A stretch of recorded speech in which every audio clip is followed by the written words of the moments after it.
Have you ever noticed how some people wait all year for winter like it's a long-lost friend?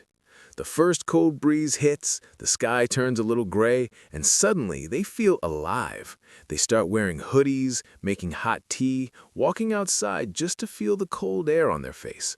While everyone else is complaining about the freezing weather, they're quietly thinking, "This is perfect."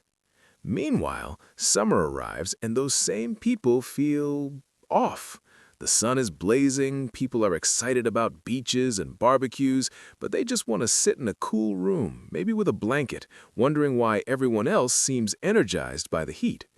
If that sounds like you might think it's just a simple preference. Maybe you say, "I just like cold weather," or "I hate sweating," or "winter feels cozy." But psychology suggests something deeper is happening beneath that preference, something about your personality, your brain, and the way you process the world. And here's the surprising part. People who prefer winter over summer often share a psychological trait they rarely notice about themselves. Let me show you what that is. Imagine two people walking outside on a summer afternoon. The sun is bright, the streets are loud, kids are playing, music is blasting from a car nearby. One person feels energized by the chaos. Their brain thrives on stimulation. The noise, the brightness, the heat, it's all exciting. But the other person feels something different. Their brain starts quietly whispering, "This is a lot." The brightness feels intense, the heat feels overwhelming, the noise feels draining.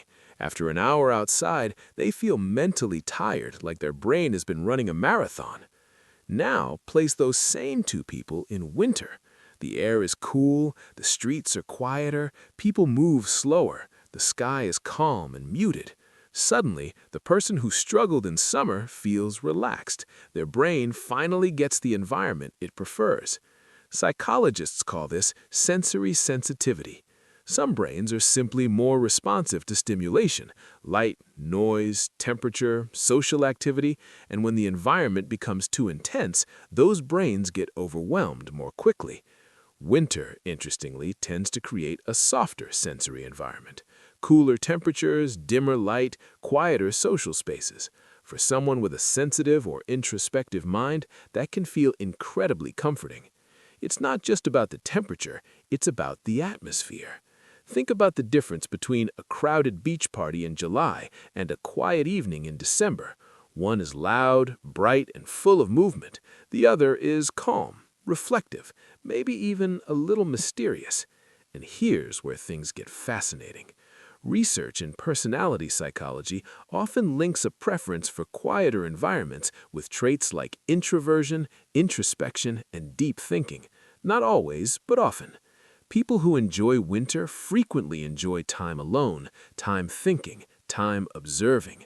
Their brain naturally drifts toward reflection. They replay conversations in their head, they analyze situations, they imagine possibilities. In other words, their inner world is busy, even when their outer world is quiet.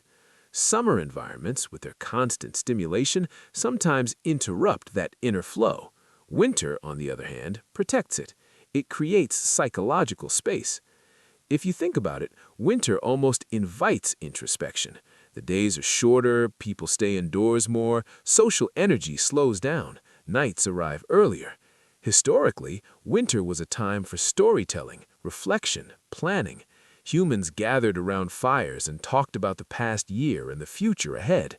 Your brain might still be wired to enjoy that rhythm. But there's another surprising layer to this preference. People who love winter often experience something psychologists call emotional depth. Now, that doesn't mean they're sad or negative. In fact, many of them are incredibly warm people. But emotionally, they tend to experience things more intensely. Music hits deeper, memories linger longer, small moments feel meaningful. And winter, strangely enough, mirrors that emotional tone. The quiet snowfall, the long nights, the soft glow of lights in a dark room. It's an atmosphere that matches introspective emotions. Summer, in contrast, often demands constant outward happiness, smiles, excitement, social energy.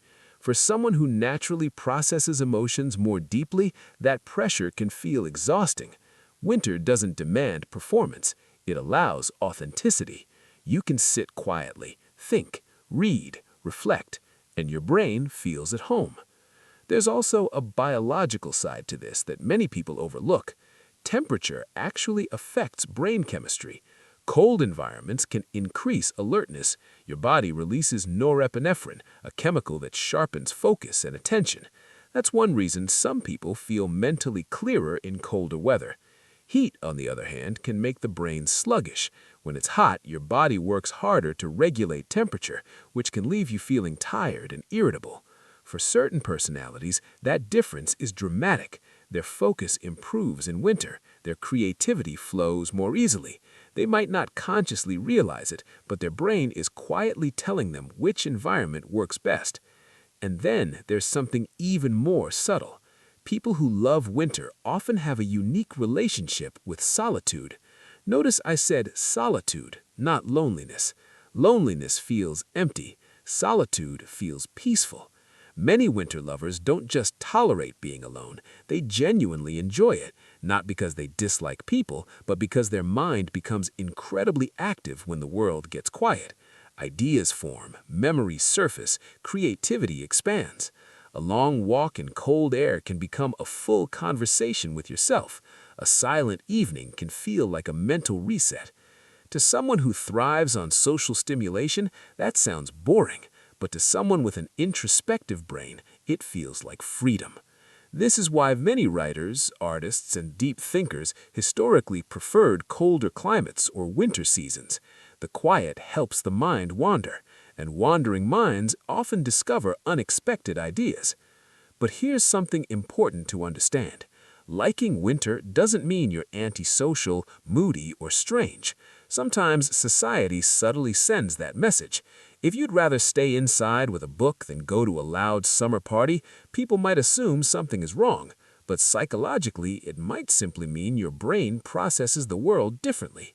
You're not avoiding life, you're engaging with it in a quieter way. In fact, people who appreciate winter often notice details others miss. The sound of wind against a window, the smell of cold air, the way snow absorbs sound and makes the world feel still.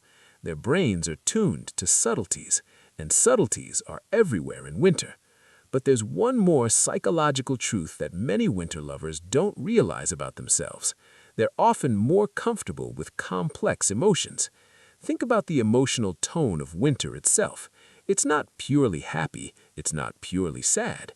It's reflective, quiet, sometimes nostalgic. People who appreciate that atmosphere often have a similar emotional landscape. They can sit with mixed feelings without needing to escape them immediately. They can feel nostalgia, melancholy, curiosity, and peace, all at the same time. And that emotional flexibility is actually a powerful psychological skill. It allows people to process experiences more deeply, learn from them, and develop stronger self-awareness. In other words, the same trait that makes you love winter might also make you more emotionally insightful. But here's the interesting twist. Most winter lovers never consciously realize this about themselves. They simply say, "I like cold weather." They think it's about jackets and hot drinks, but underneath that simple preference is often a brain wired for reflection, sensitivity, creativity, and depth. A brain that doesn't need constant noise to feel alive. A brain that finds beauty in quiet spaces. And in a world that constantly pushes for more stimulation, more noise, more activity, that kind of mind is actually rare.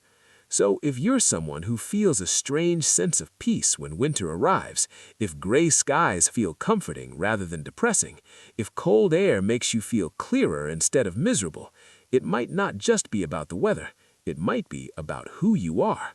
A person whose mind naturally explores deeper layers of experience. A person who finds meaning in stillness. A person whose thoughts grow louder when the world grows quiet.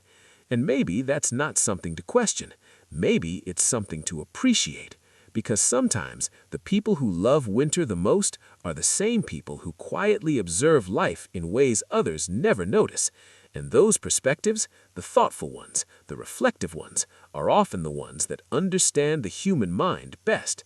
So the next time winter arrives and you feel that quiet excitement, pay attention to it. Your brain might be revealing something about your nature. And who knows, maybe the part of you that loves winter is also the part of you that understands the world a little more deeply. If that resonates with you, I'd be curious to hear your experience. Are you someone who feels more like yourself in winter, or does summer bring out your best energy? Let me know your thoughts, and if exploring the hidden psychology behind everyday behaviors fascinates you, stick around, because the human mind always has more secrets waiting to be discovered.